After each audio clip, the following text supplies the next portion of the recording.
Muy buenas noches. Bienvenidos todos los que están conectados. Amado Padre, te damos gracias por la oportunidad que nos das. Te damos gracias por tu cuidado, por tu protección, por tu provisión, porque eres tú quien nos permite el privilegio de estar alrededor de tu espíritu, de tu palabra, para aprender más de ti, más de lo que deseas para nosotros, más de cómo vivir esa vida abundante que tú tienes para nosotros. Amén. Cuando el hombre en el paraíso desconfió de Dios porque decidió creer en las palabras de Satanás, esto ocasionó en él la muerte espiritual. Ahora, esta muerte espiritual en realidad significa que Satanás comenzó a influenciar y aún a gobernar a los hombres, logrando pervertir su naturaleza. Esta es una verdad aterradora, o sea, entender la magnitud de esto es algo terrible, pero esta verdad es ignorada por completo por la gran mayoría de los hombres. Esta realidad triste y aterradora es descrita en la Escritura de forma muy resumida en el siguiente pasaje, Efesios 2, 1 al 3. Dice así: Y Él os dio vida a vosotros cuando estabais muertos en vuestros delitos y pecados, en los cuales anduvisteis en otro tiempo, siguiendo la corriente de este mundo, conforme al príncipe de la potestad del aire, ese es Satanás, el espíritu que ahora opera en los hijos de desobediencia, entre los cuales también todos nosotros vivimos en otro tiempo en los deseos de nuestra carne, haciendo la voluntad de la carne y de los pensamientos, y éramos por naturaleza o de forma muy natural hijos de ira, lo mismo que los demás. Insisto, es una verdad terrible, aterradora, ignorada, y lo que esto significa es que los hombres a través de todos los tiempos han sido títeres de Satanás. Los pocos conscientes de esta horrible realidad, que no les parece horrible, son los satanistas, los que sirven al diablo de frente, pero la mayoría de las personas nunca se han dado cuenta que han sido esclavos de Satanás. Y esta es la razón de que haya tanta maldad y tanta corrupción en la tierra. Y la noticia es que no va a mejorar. Sí, las cosas en el mundo no van a mejorar, van a empeorar hasta que llegue el juicio de Dios. Este pasaje además da a entender que nadie ha sido excluido de esta influencia que ha pervertido nuestra naturaleza. Sin embargo, el pasaje también nos habla de la buena noticia, y es que el Señor Jesús, cuando estábamos muertos en nuestros delitos y pecados, dice, nos ha dado vida. Sabemos que eso es consecuencia de haberle reconocido como nuestro Señor y nuestro Salvador. El problema es que aunque ahora tenemos al Espíritu de Dios en nuestra vida, esa naturaleza caída y pervertida, que en realidad es la carne o el corazón, se opone de manera tenaz a las cosas de Dios. Y es por eso que la Escritura nos advierte, Gálatas 5:16, digo pues, andad en el Espíritu y no satisfagáis los deseos de la carne, porque el deseo de la carne es contra el Espíritu y el del Espíritu es contra la carne, y estos se oponen entre sí para que no hagáis lo que quisieres. O sea, muestra que hay una batalla espiritual allí. Y esta oposición de nuestra carne contra el Espíritu de Dios es la misma oposición que hace que los hombres rechacen o ignoren de manera muy normal las verdades que Dios nos ha comunicado en su palabra. Ahora, una de estas verdades que considero la más importante de todas para los hombres es aquella que dice que la salvación, es decir, el ser librados de la condenación eterna, es un regalo de Dios que se recibe completamente gratis por medio de la fe. Pero como la mayoría de los hombres que viven en la carne ni siquiera creen que serán juzgados por Dios, pues no les interesa en lo absoluto el mensaje de salvación, no creen que vayan a ser condenados. Hay un grupo que sí ha creído en el juicio de Dios, pero a estos su carne los ha convencido que deben esforzarse, que deben renunciar a sus deseos, a sus malos deseos, que deben imponerse duras disciplinas si es necesario para hacer el bien, de tal manera que a través de su buen comportamiento obtengan la salvación. Y es por esta razón que cuando les dicen que la salvación es un regalo que se recibe completamente gratis solo por el hecho de aceptar a Jesús como Señor y Salvador, a estos que están luchando por obtenerla les parece algo falso, ridículo, y creen que si fuera verdad pues sería un injusto. Porque ¿cómo es posible que una persona que no se esfuerza por hacer el bien, que no renuncia a sus malos deseos, que es indisciplinada en su vida, pueda obtener completamente gratis lo que ellos con tanto trabajo piensan que van a obtener? Dicen, es como si alguien que ha trabajado duramente, ahorrando hasta el último centavo, no se ha dado ningún buen gusto y ha hecho todos estos esfuerzos para comprar una casa, luego se entera que alguien está ofreciendo casas iguales a las que él compró con tanto esfuerzo para darle a los que han sido flojos, a los que no han trabajado, a los que han malgastado hasta el último centavo. ¿Cómo se sentiría esta persona al ver que otros reciben sin ningún esfuerzo lo que a él le ha costado tanto trabajo? Pues pensaría que ese ofrecimiento no es justo. Miren, quien cree que se ha portado bien y que por eso merece un premio, no estará de acuerdo al ver que otros portándose mal reciban el mismo premio que él. Y lo cierto es que este pensamiento también afecta a veces a muchos cristianos que, siendo muy trabajadores, honestos en todo lo que hacen, responsables con su familia, buenos administradores, que además son fieles con Dios en sus diezmos y ofrendas, ven a otros cristianos perezosos, deshonestos, incumplidos, mentirosos, malas personas, que roban a Dios y que les va bien. Y entonces a veces algunos comienzan a dudar de la justicia de Dios. Piensan que si otros que se portan mal reciben lo mismo que ellos reciben portándose bien, entonces como que no ha valido la pena el sacrificio.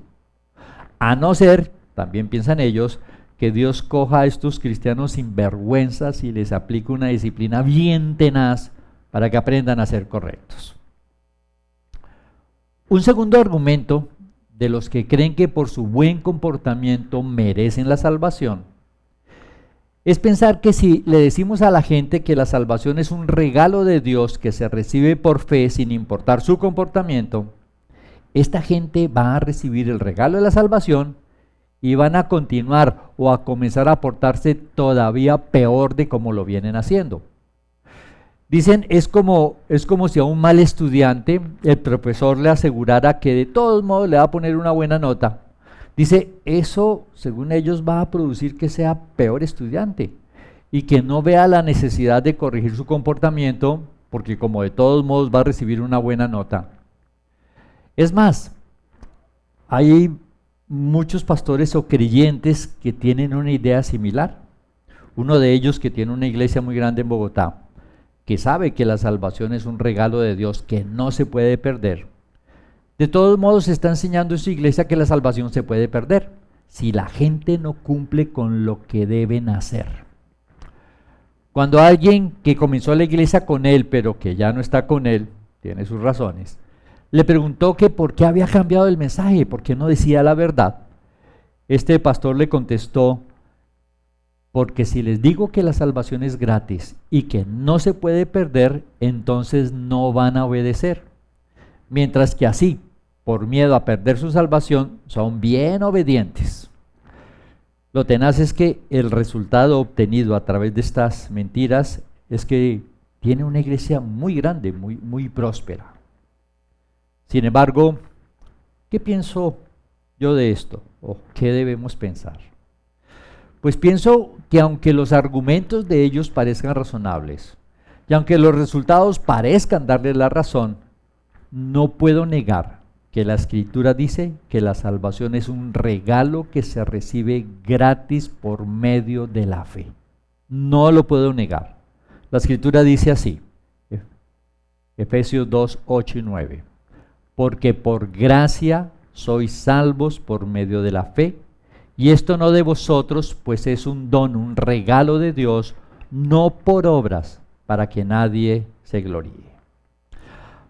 No hay duda que es una verdad muy clara en la Escritura, y entonces la pregunta es, ¿estará bien que nosotros los cristianos dejemos de decir la verdad que Dios comunica, que nos mandó comunicar, porque hay personas que piensan que este mensaje no le hace bien a los hombres?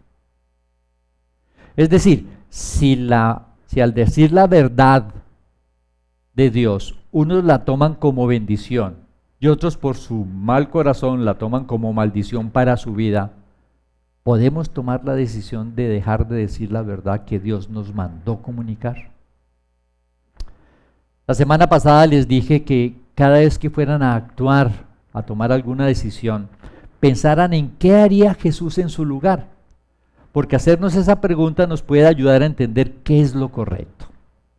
Si aplicamos esto a este asunto, ¿cuál es el ejemplo que Jesús nos dio cuando al comunicar la verdad algunos la recibieran como si fuera algo terrible? Ahora, el mensaje más importante que dio Jesús es que Él era el Hijo de Dios, el Cristo, Dios mismo hecho hombre. Pero ¿qué pasó cuando Él insistió en comunicar esta importantísima verdad que es la que nos permite obtener la salvación? Nos cuenta Mateo 26, 63. Mas Jesús callaba. Entonces el sumo sacerdote le dijo: te conjuro por el Dios viviente que nos digas si tú eres el Cristo, el Hijo de Dios. Jesús le dijo: tú lo has dicho. Y además os digo que desde ahora veréis al Hijo del Hombre sentado a la diestra del poder de Dios y viniendo en las nubes del cielo. Entonces el sumo sacerdote rasgó sus vestiduras diciendo: ha blasfemado. ¿Qué más necesidad tenemos de testigos? He aquí, ahora mismo habéis oído su blasfemia. ¿Qué os parece? Y respondiendo ellos dijeron: es reo de muerte.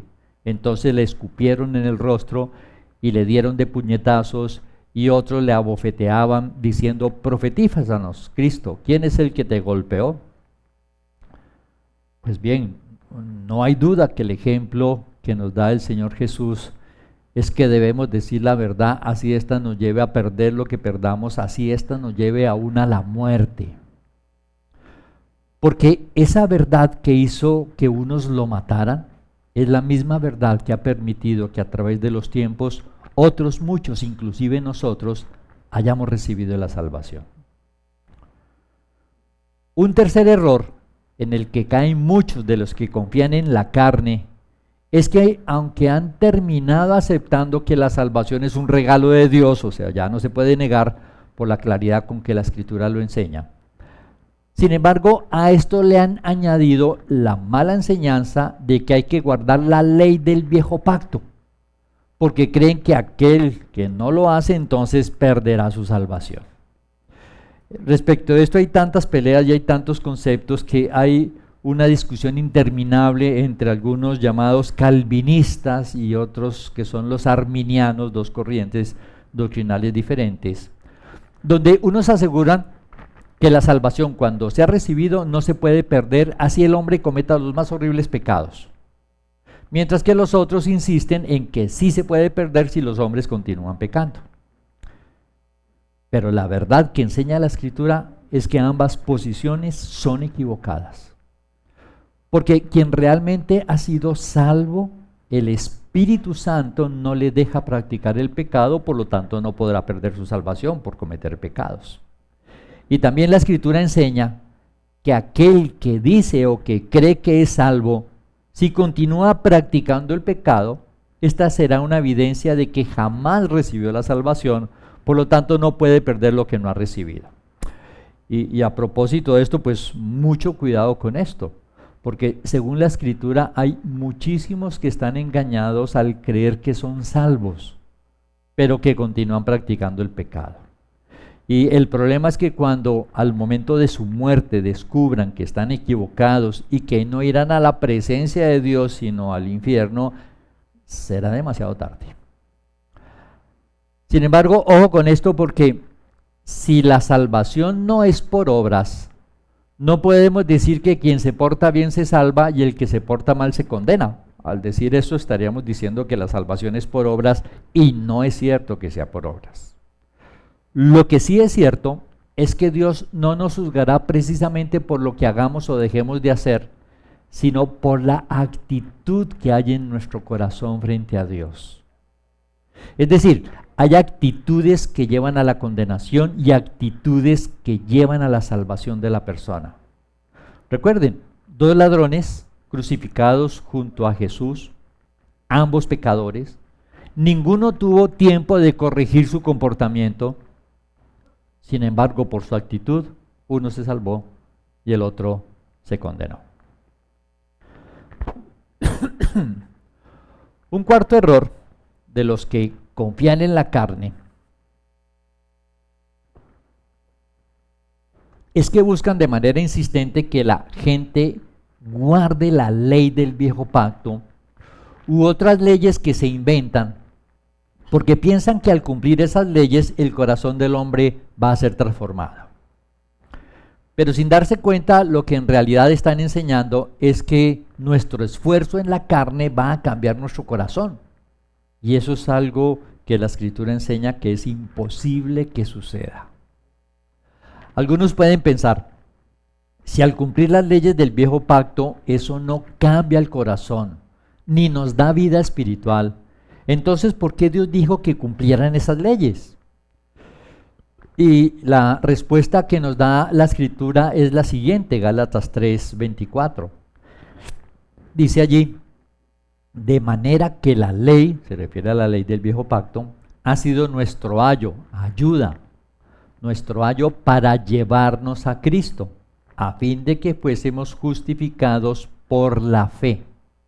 Pero venida la fe, ya no estamos bajo ayo, bajo la ley. El propósito al cumplir la ley del viejo pacto no era cambiar el corazón del hombre para obtener la vida eterna. El verdadero propósito de esa ley era llevar al hombre a reconocer la maldad de su corazón. Y eso sucedía cuando el hombre, sí, al tratar de cumplir la ley, en primer lugar, no la cumplía, pero aún a pesar de cumplirla, algunos se daban cuenta que su corazón no mejoraba. Y por lo tanto, en su corazón seguían viviendo con esa continua inclinación a hacer el mal. Y la idea es que este fracaso en mejorar y en cumplir llevara a los hombres a reconocer que necesitaban un Salvador. Y ese Salvador es Jesucristo. Y todo aquel que lo reconozca como su Señor y su Salvador será salvado.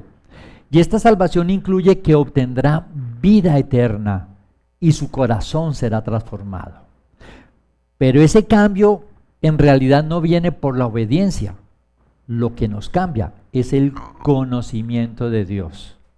Y el resultado de ese cambio es la obediencia. Esto que le estoy diciendo, pues lo leímos al comienzo. Dice así en Efesios 2:1, y Él os dio vida a vosotros cuando estabais muertos en vuestros delitos y pecados.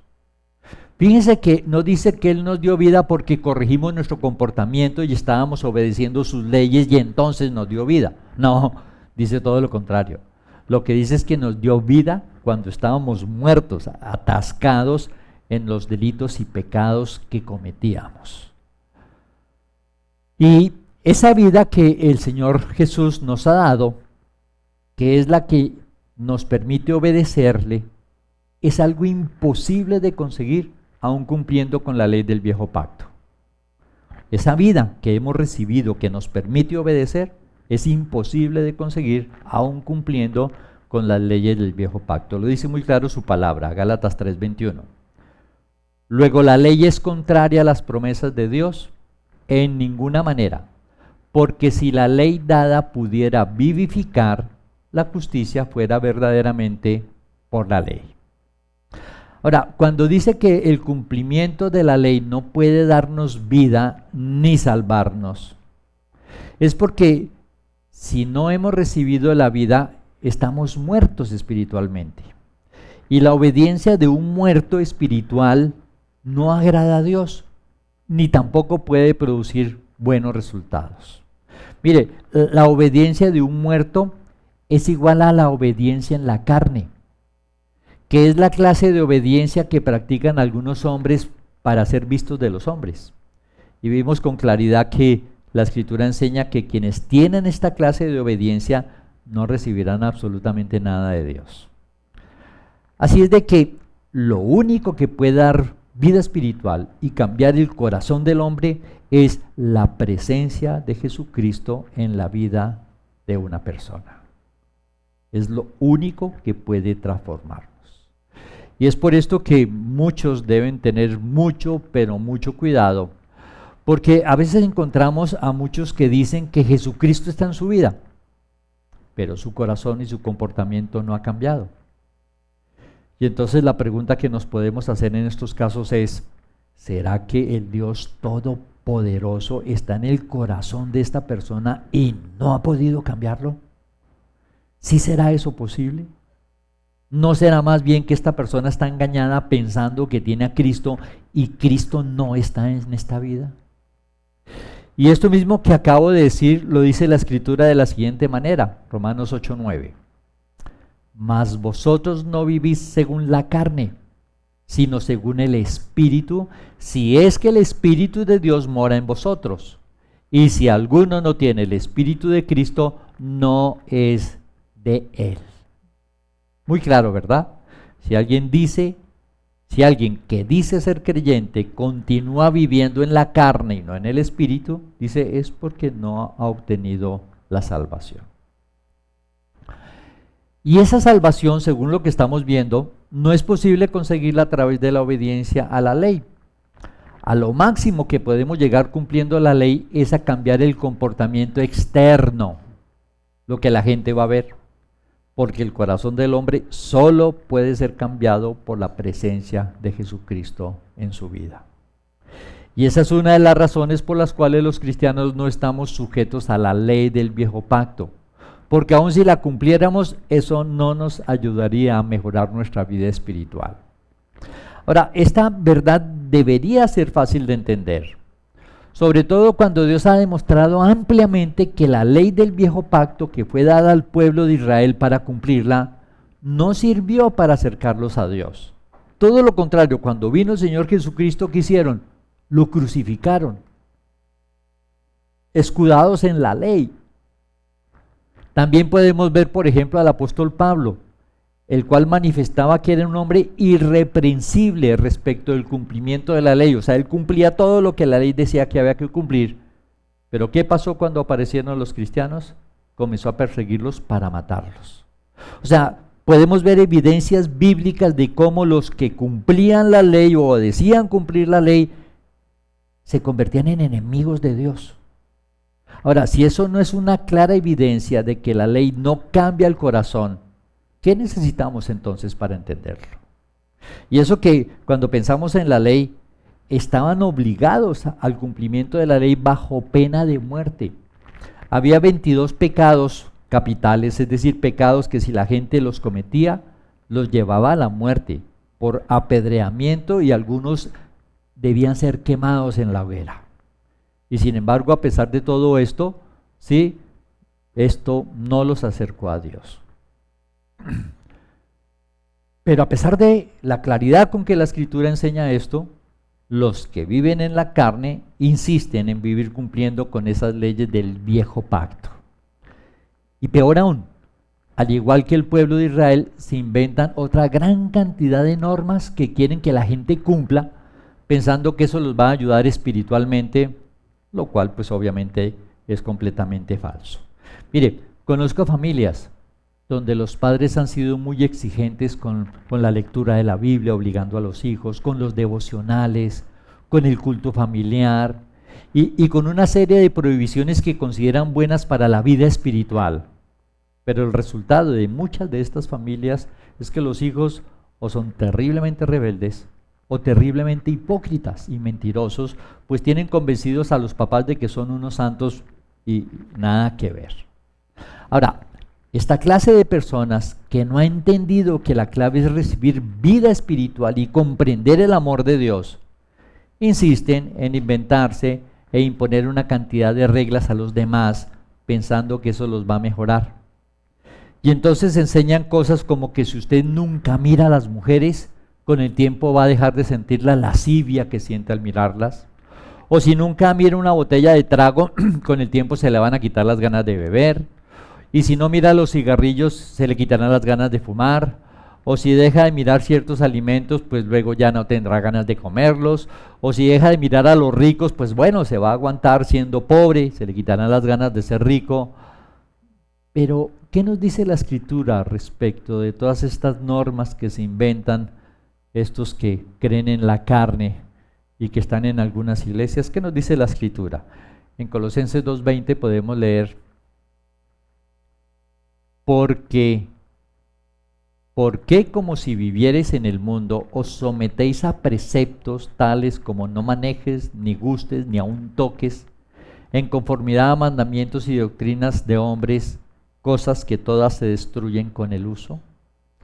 En este pasaje no está hablando de prohibiciones bíblicas, sino de esas prohibiciones, mandamientos de hombres, que producto de la experiencia, pues los creyentes van imponiendo a los demás para buscar corregir el mal comportamiento. La gente se porta mal, entonces inventan reglas para ver si los corrigen, en lugar de confrontarlos con su conocimiento de Dios. Pero bueno, se inventan estas reglas. Y entonces podemos ver en ciertas iglesias mujeres que se visten con faldas bien largas para no hacer pecar a los hombres, que no se pintan la cara para que las del mundo sean bonitas y ya sean feas. Comienzan las prohibiciones respecto de la música, de la televisión, de la ropa, del baile, y se van inventando una cantidad de prohibiciones para hacer que la gente ande espiritual. Y por supuesto, en su ignorancia de las cosas espirituales, consideran buenas estas normas, y no podemos decir que tengan mala intención, pero su ignorancia los lleva a hacer cosas equivocadas, que hacen daño, porque la Escritura enseña que cuando pecamos por ignorancia también se produce daño.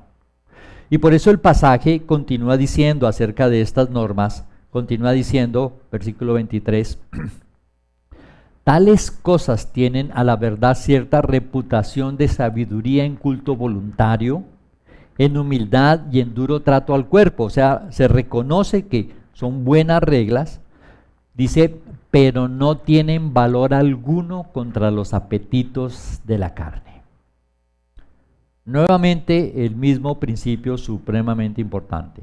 Las leyes y las reglas no cambian el corazón. Por eso dice que no tienen ningún valor contra los apetitos de la carne. La carne va a seguir igual.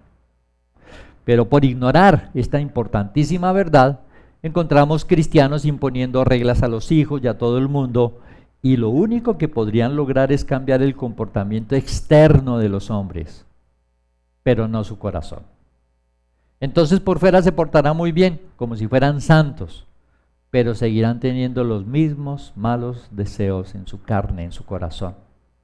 Y a veces, peor aún, y a veces ocurre que estas prohibiciones represan de tal manera los apetitos de la carne, que algunos hijos cuando salen de su casa a vivir solos, o algunos creyentes cuando salen de la iglesia, eso se tiran de cabeza al mundo para disfrutar de manera descontrolada de todo aquello que se perdieron por tanto tiempo. ¿Por qué?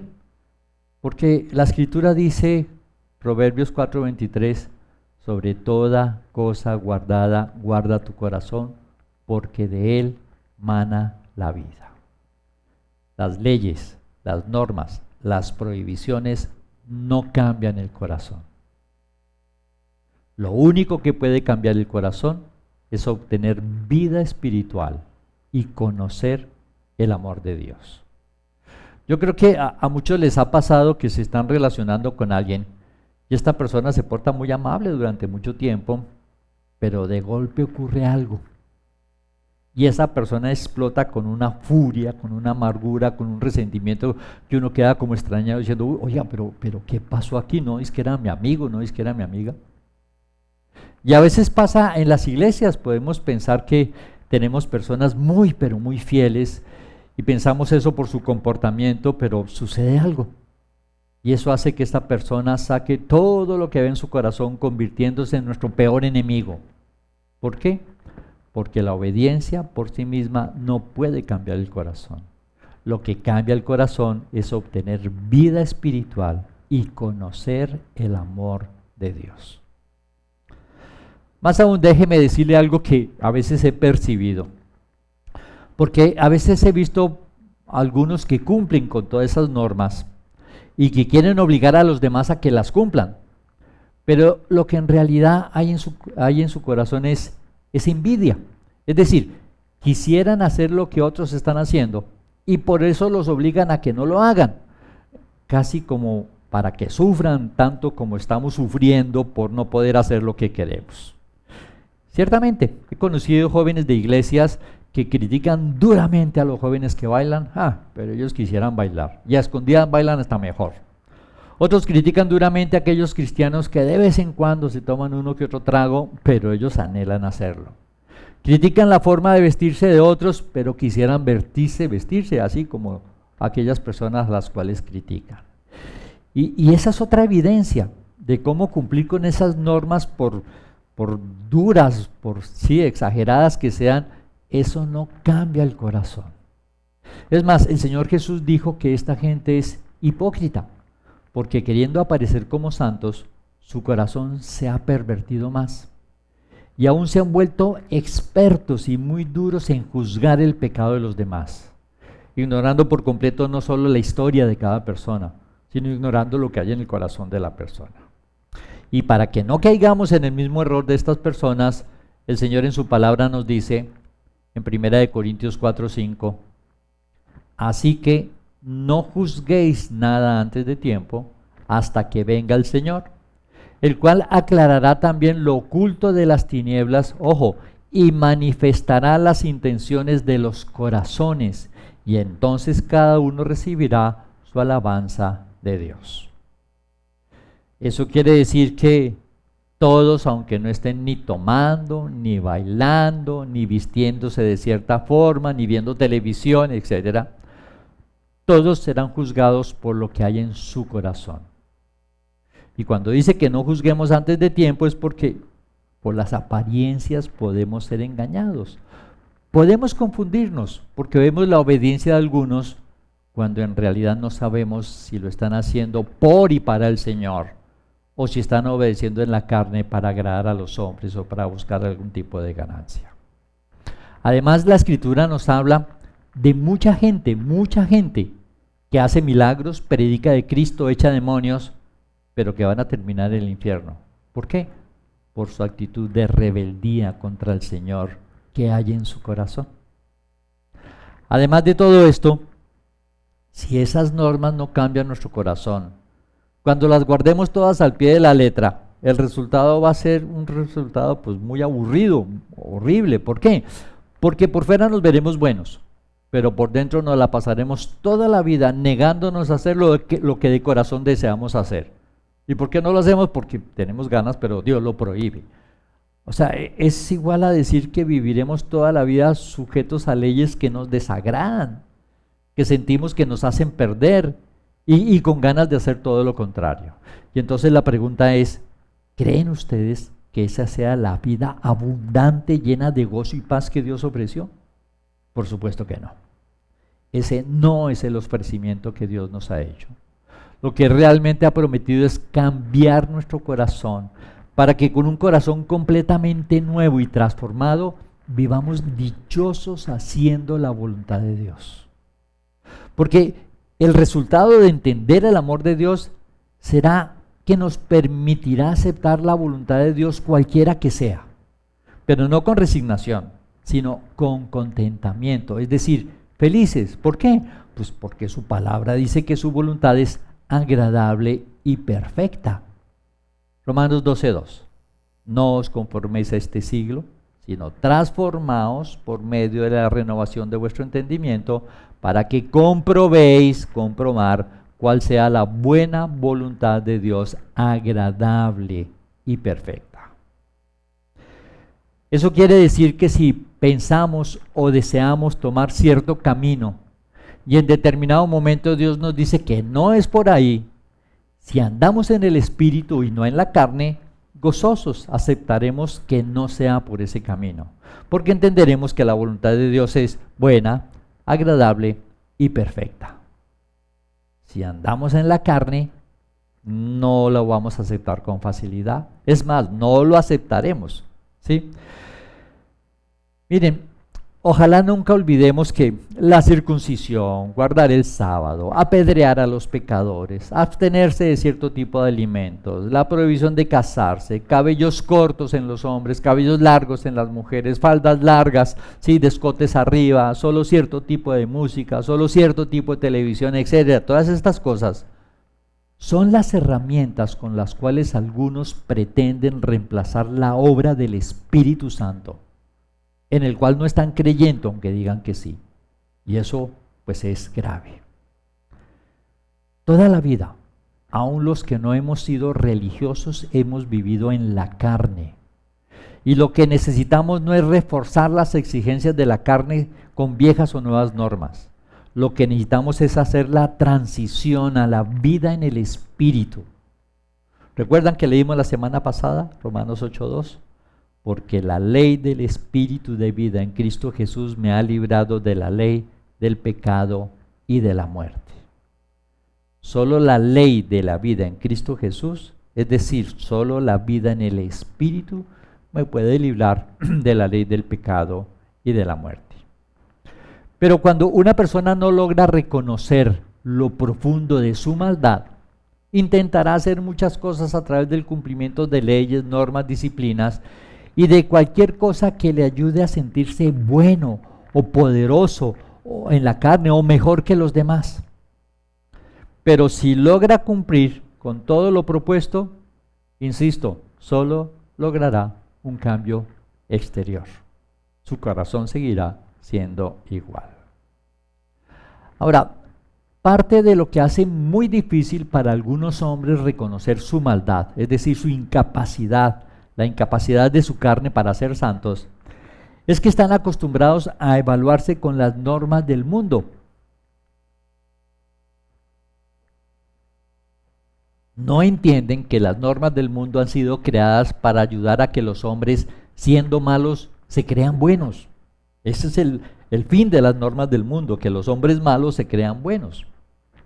Yo podría darle ejemplos, muchos ejemplos, donde los hombres siendo una porquería, creen que son buenos. Hay maridos o hay esposas que están extrañados de que su cónyuge no los ame, porque piensan que son personas triple A, cuando la realidad, a veces aún de acuerdo a las leyes del mundo, es que son unas pésimas personas llenas de egoísmo y maldad, que no desperdician oportunidad para aprovecharse de la persona o para humillarla o para hacerla sufrir.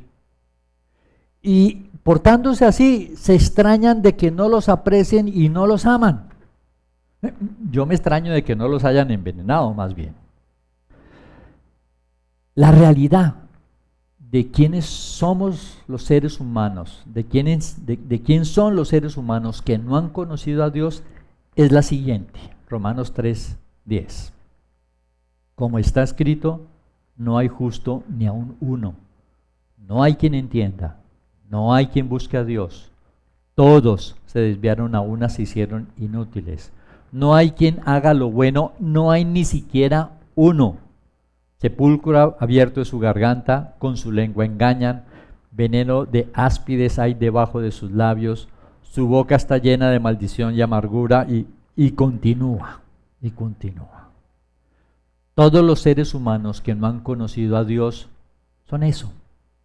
Son eso que Dios describe, aunque parezcan muy santos. Y a eso añádale que no hay nada que puedan hacer, no hay normas que puedan cumplir para cambiar lo que son. Y por esto los hombres deberían renunciar a vivir en la carne, porque eso no va a funcionar. El pueblo de Israel es un pueblo humanamente muy fuerte, muy capaz humanamente. Las dificultades que han vivido a través de los siglos los han hecho así de fuertes, pero muy fuertes en la carne. Y como a la carne le gustan los desafíos para poder mostrarse buena, por esta razón el pueblo de Israel está esperando a su Mesías para volver a cumplir con todos los rituales y los sacrificios que ordena el viejo pacto. O sea, la carne los impulsa a insistir con el viejo pacto que Dios dice que no funciona. El problema, que además es muy grave, es que el viejo pacto ha sido eliminado y ha sido reemplazado por el nuevo pacto. Siendo así, no es posible que sea Dios quien les ayude a volver al viejo pacto para celebrar los rituales, las fiestas o los sacrificios. No, Dios no los va a ayudar a hacer algo que Él ha prohibido. El que en realidad los va a ayudar a volver al viejo pacto será el anticristo, el cual ellos confundirán con el Mesías. Es también por esta dureza en el corazón que podemos ver que por algún tiempo los judíos convertidos al cristianismo hicieron un revuelto de las dos cosas, es decir, creyeron en Jesucristo, pero comenzaron a insistir en el cumplimiento de las leyes del viejo pacto. O sea, cometieron ese error. La Escritura nos cuenta cómo Pablo y Bernabé estuvieron compartiendo el Evangelio y muchos de los gentiles, es decir, que no eran del pueblo judío, se convirtieron al cristianismo. Y entonces comenzaron las discusiones acerca del cumplimiento de la ley y entonces estos apóstoles fueron citados para dar un informe. Hechos 15:4. Y llegados a Jerusalén fueron recibidos por la iglesia y los apóstoles y los ancianos y refirieron todas las cosas que Dios había hecho con ellos. O sea que llegaron, lo recibió todo el mundo, dieron el informe.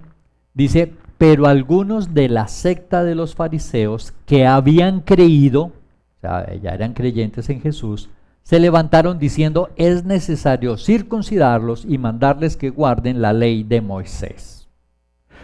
No dice que fueron judíos incrédulos o hijos de Satanás que insistían en que había que obligarlos a guardar la ley de Moisés, no.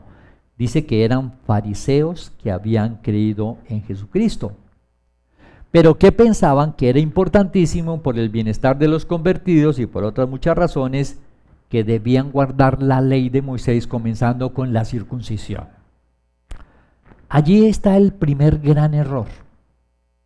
Los cristianos, los que hemos nacido de nuevo, no estamos bajo la ley del viejo pacto, sino bajo los mandamientos del nuevo pacto. Pero ignorando esto tan importante, ¿sí?, cometieron otro error muy grave, que fue el de llegar a la siguiente conclusión. Hechos 15:19. Por lo cual yo juzgo que no se inquiete a los gentiles que se convierten a Dios, sino que se les escriba que se aparten de las contaminaciones de los ídolos, de fornicación, de ahogado y de sangre. Es decir, los apóstoles, los discípulos de Jesús, que eran judíos, más otros judíos convertidos al cristianismo, comenzaron a discutir ya las razones y llegaron a esa conclusión. Y parte del argumento para llegar a esta conclusión fue el siguiente, Hechos 15:21. Porque Moisés desde tiempos antiguos tiene en cada ciudad quien lo predique en las sinagogas, donde es leído cada día de reposo. Uniendo todo esto, la conclusión fue, enseñémosle a los nuevos convertidos a guardar solo estas 3 reglas del viejo pacto, porque la ley es enseñada en todas las sinagogas desde tiempos muy antiguos. Y ojo con esto, que es muy importante y muy diciente. Lo que ellos están diciendo es que considera bueno que los judíos convertidos sigan guardando las leyes del viejo pacto, lo cual es un error, pero que los gentiles convertidos solamente esas 3 leyes. Es decir, no solo están tomando una ley que ya no deben cumplir, sino que al tomarla están haciendo una diferencia de exigencia para unos y para otros, como si eso fuera algo que enseñara la Escritura. Pero opuesto a esta diferencia que ellos hacen, lo que la Escritura dice en Gálatas 3:25 es: pero venida la fe ya no estamos bajo ayo, pues todos sois hijos de Dios por la fe en Cristo Jesús. Porque todos los que habéis sido bautizados en Cristo, de Cristo estáis revestidos. Ya no hay judío ni griego, no hay esclavo ni libre, no hay varón ni mujer, porque todos vosotros sois uno en Cristo Jesús. Miremos lo claro del pasaje. Venida la fe, es decir, habiendo reconocido a Jesucristo y naciendo de nuevo, ya no estamos bajo ayo, que es la ley del viejo pacto. Ahora todos somos hijos de Dios. Y muy claro dice que ya no hay diferencia entre judío, griego, esclavo, libre, hombre, mujer, porque todos somos uno en Cristo Jesús. Pero negando estas verdades de la palabra de Dios, estos primeros cristianos convertidos insistieron en tomar la ley del viejo pacto y además hicieron una diferencia de exigencia entre los judíos y los gentiles. Insisto, tomaron una ley que no debían tomar, hicieron diferencia entre los creyentes que no debían hacer y además seleccionaron ciertos mandamientos del viejo pacto para que los gentiles los cumplieran, cosa que tampoco podían hacer. El apóstol Pablo más adelante explica a aquellos que insistían en cumplir la ley, dice en Gálatas 5:3, y otra vez testifico a todo hombre que se circuncida, que está obligado a guardar toda la ley. Al decir esto está diciendo que la ley del viejo pacto no se podía desmembrar a su antojo, porque si alguien pretende justificarse por la ley tiene que cumplir absolutamente toda la ley o no le sirve de nada. Esto mismo lo explica el apóstol Santiago en su carta, Santiago 2:10. Porque cualquiera que guardare toda la ley pero ofendiere en un punto se hace culpable de todos. Porque el que dijo no cometerás adulterio también ha dicho no matarás. Ahora bien, si no cometes adulterio pero matas, ya te has hecho transgresor de la ley. El error de los discípulos y los ancianos fue evidente y muy grave. Si Dios da 612 normas, que eran las normas de la ley, ¿quién es el hombre que se cree con la autoridad suficiente para contradecir a Dios y decir cuáles normas debe cumplir y cuáles no, cuando Él ha dicho que si las va a cumplir las tiene que cumplir todas? Es decir, ¿qué harán ustedes si yo comenzara a decir en la iglesia: ve, todos ahora en adelante tienen permiso de fornicar, pero no mentir? O de aquí en adelante, el que no quiera perdonar a su hermano, tranquilo, lo importante es que no deje de asistir a la iglesia. ¿Qué pensarían ustedes de mí si yo comenzara a seleccionar lo que ustedes deben obedecer o no de lo que Dios nos ha ordenado hacer bajo el nuevo pacto? Locura, ¿verdad? Si la ley fue dada por Dios, solo Dios puede tomarse esa prerrogativa, el hombre jamás. Y esto quiere decir que estos nuevos creyentes en este concilio se equivocaron de manera grave. De manera grave, ¿por qué? Por su insistencia, por su apego, por su deseo en la carne de insistir con la ley del viejo pacto. Más aún, ¿sabe usted cuál fue la razón por la cual escogieron esas 3 normas? Y no fue por ser las más importantes, ni las más representativas. ¿Sabe usted por qué las escogieron? Y tal vez la única respuesta es la siguiente y es vergonzosa. La escogieron al gusto de los que participaron en la reunión. Miren, a través de los años he podido ver este mismo comportamiento en ciertas iglesias. Si a un pastor nunca le gustó la música bailable, o si por causa de la música bailable cometió ciertos pecados, y le da por imponer normas contra la música, la primera que va a prohibir será la bailable. Otro va a prohibir la música rock, otro los tangos o el reggaetón. Y esto es tan cierto que hay algunas iglesias donde solo aceptan la música con piano o con órgano en las alabanzas de la iglesia. Creen que usar batería y otros instrumentos es como del diablo. O si un pastor tuvo problemas con el trago, dirá que tomar trago es el pecado más horrible. O si alguno tuvo problemas con la lascivia, se la pasará criticando cuanto de escote y cuanta falta o pantalón ajustado vea, porque para él eso es lo más pecaminoso, aunque para otros la realidad sea completamente diferente. Por supuesto, al hacer esta clase de prohibiciones va a encontrar entre los asistentes que unos son partidarios de unas y otros son partidarios de otras, todos al gusto basados en sus propias experiencias.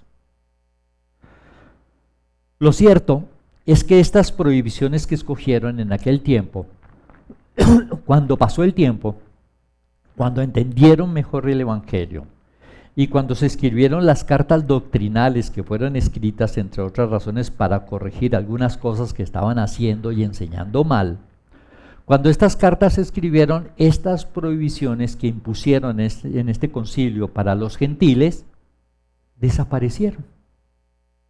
Pero, ¿por qué desaparecieron si se suponía que eran mandatos de Dios? O sea, ¿qué pasó ahora? Pues desaparecieron porque cuando realmente comprendieron el error, y por eso fue que cambiaron. Por ejemplo, inicialmente prohibieron comer de ciertos alimentos, la morcilla, que se echa de sangre, yo conozco algunos que todavía no comen morcilla. Luego encontramos que la Escritura dice, 1 Corintios 10:27, si algún incrédulo os invita y queréis ir, de todo lo que se os ponga delante, comed, sin preguntar nada por motivos de conciencia. O sea, no solo está autorizando a comer de todo, sino que el apóstol escribe palabras muy duras contra aquellas personas que, siguiendo a doctrinas de demonios, dice él, insisten en hacer prohibiciones en la antigua ley o en nuevas leyes que se inventan. Esto es muy fuerte.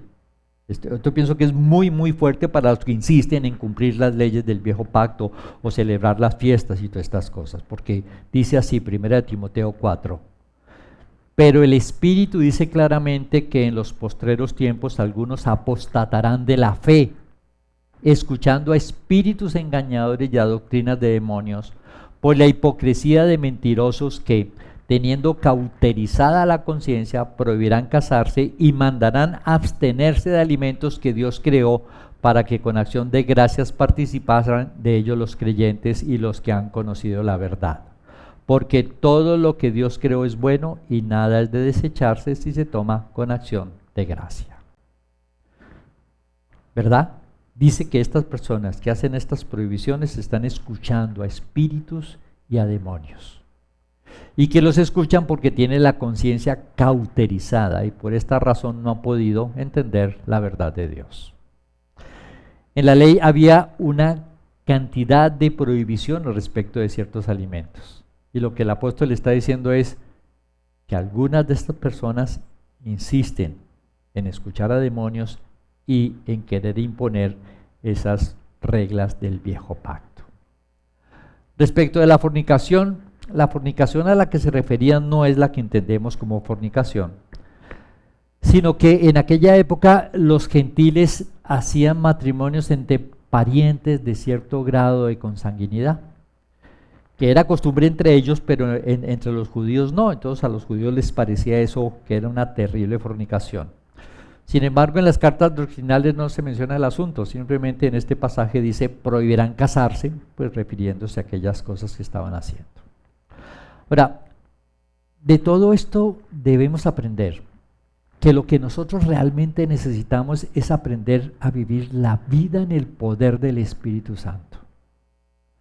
La Escritura dice, bien claro, 2 Corintios 3:6, el cual asimismo nos hizo ministros competentes de un nuevo pacto, no de la letra, sino del Espíritu, porque la letra mata, mas el Espíritu vivifica. Cuando la Escritura dice que la letra mata y el Espíritu vivifica, está diciendo que el cumplimiento de las leyes del viejo pacto o el cumplimiento de todas las normas y reglas que podamos imponer para mejorar la vida espiritual de los hombres no sirve. Lo único que sirve es haber recibido el Espíritu de Dios, que nos ha dado vida y que nos ha hecho ministros competentes del nuevo pacto. Y si dice que hemos sido hechos ministros competentes es porque tenemos la capacidad de cumplir con los mandamientos del nuevo pacto. Esto es importantísimo entenderlo, y es importantísimo entender que no se puede invertir el orden. Recibimos la salvación cuando estábamos enredados en nuestros pecados. Pero al recibir el Espíritu de Dios y haber sido hechos ministros competentes, podemos obedecer los mandamientos del nuevo pacto. Insisto, la obediencia no va a cambiar nuestro corazón. Nuestro corazón solo lo puede cambiar la presencia y el conocimiento del amor de Dios. Y cuando nuestro corazón ha sido cambiado, entonces ese corazón del cual mana la vida nos llevará a ser obedientes al Señor. Es lo mismo que el Señor Jesús dijo que deberíamos hacer para experimentar la vida eterna. San Juan 17:3. Y esta es la vida eterna, que te conozcan a ti, el único Dios verdadero, y a Jesucristo, a quien has enviado. Cuando alguien conoce a Dios, o como dice la Escritura, es conocido por Dios, el amor de Dios es derramado en su corazón. Y esta persona que ha recibido el amor de Dios en su corazón, como una consecuencia de haber recibido ese amor y como una consecuencia de haber depositado su confianza en Dios, comienza a vivir en el Espíritu con un deseo profundo de hacer la voluntad de Dios. Comienza a vivir en el Espíritu con un deseo profundo de hacer la voluntad de Dios. Siendo esto así, hay una pregunta muy importante que nos debemos hacer. Cuando estamos con un mal comportamiento, ¿nos esforzamos para corregirlo? ¿O evaluamos cuál es la imagen que tenemos de Dios? Es decir, creo que la pregunta muy importante para el día de hoy es: ¿qué tanto conocemos el amor de Dios? O mejor dicho, ¿conocemos el amor de Dios? Porque solo el amor de Dios va a transformar nuestra vida. Vale la pena que meditemos en esta semana. ¿Qué tanto conocemos el amor de Dios? Amado Padre, te damos gracias por tu palabra. Y te pedimos que tú nos permitas evaluar y aún nos permitas conocer la profundidad del amor que tú tienes por nosotros. Porque ciertamente si entendiéramos tu amor, muchas cosas saldrían fácilmente de nuestra vida. Saldría la duda, saldría la rebeldía, saldrían las quejas,